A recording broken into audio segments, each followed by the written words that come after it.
Rajesh Andoji, biology mentor आहे. Success magnet IIT medical academy Sangli इथं. Last time आपल्याकडं नीट 2025 मध्ये अमृता वावरे ही विद्यार्थिनी होती.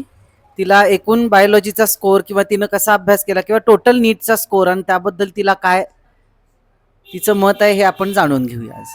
अमृता. नमस्कार, मी अमृता वावरे. 2025 मध्ये माझा दुसरा अटेम्प्ट होता.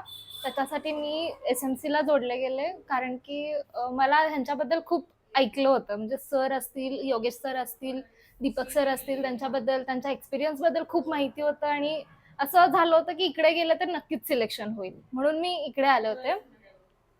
तर स्पेशली बायोबद्दल बोलायचं असेल तर बायोमध्ये माझा स्कोर खूप चांगला होता. बायोमध्ये इथे जे पेपर्स व्हायचे अगदी तसंच पेपर तिथे आले होते. 2025चा पेपर अगदी तसाच होता. बायोचा तुझा स्कोर किती आला नीटला? माझा 336 मार्क्स आहेत मला बायोला. आता मत होतं की बायोलॉजी असेल किंवा एकूण सगळे पेपर टफ आलेले होते. ठीक आहे, थोडं त्याचं डिफिकल्टी लेवल जास्त होती. आधी जे आपण इन्स्टिट्यूटमध्ये घेतलेले पेपर आणि ऍक्च्युअल नीटचा आलेला पेपर यामध्ये काही तुला तफावत जाणवली का? मी म्हणेन इथे घेतलेले पेपर जास्त अवघड होते फायनल नीट 2025च्या पेपरपेक्षा, कारण की इथे आम्हाला पहिल्यापासूनच लेंदी मोठमोठे क्वेश्चन्सची सवय लावून घेतली होती. म्हणजे मेन ड्रॉबॅक मुलांचा होतो की त्यांचा पेपर रीडिंग कव्हर होत नाही त्या 3 तासाच्या वेळांमध्ये. बट आम्हाला ती इथूनच सवय लावली होती, त्यामुळे खूप इझी गेला पेपर.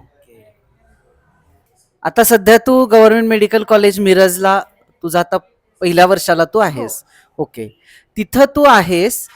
इन्स्टिट्यूटचा असा काही तुला गायडन्स सुरुवातीला मिळालेला जो तुला तिथं उपयोगी पडतोय असं काही? इथे सर 11 पर्यंत बसवून घ्यायचे, तर स्वतः लक्ष देऊन अभ्यास करायचे आणि सरांचा सगळ्यात जास्त फोकस होता सेल्फ स्टडीवरती.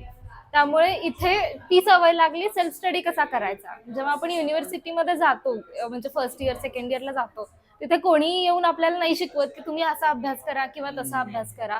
पण ती सवय इथून लागल्यामुळे त्याचा खूप फायदा होतो. एक्झाम्सच्या वेळेला सेल्फ स्टडी कशी करायची हे इथेच कळलं. त्याचा खूप फायदा होतो आता.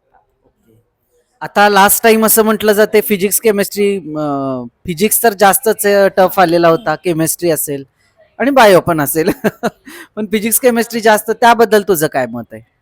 केमिस्ट्री बद्दल मला स्पेशली सांगायला आवडेल, कारण की मी फक्त 40 क्वेश्चन्स अटेम्प्ट केले होते आणि त्याच्यातला माझा फक्त एक चुकला. 40च्या 40 क्वेश्चन म्हणण्यापेक्षा मी म्हणेन 45च्या 45 क्वेश्चन इथे डोळ्यांखालून गेलेले क्वेश्चन्स होते. अरे वा.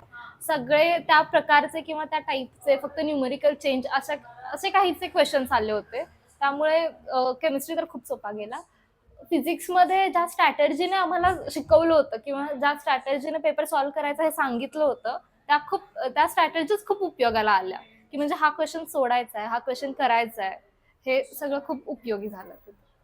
धन्यवाद अमृता, तू इथं आलीस. तुझं मार्गदर्शन जे लोकांपर्यंत तू पोहोचवलंस, तुझी खरी प्रतिक्रिया जे काय आहे इन्स्टिट्यूट विषयी ती तू इथं मांडलीस. तुझ्या भावी वाटचालीसाठी शुभेच्छा. धन्यवाद.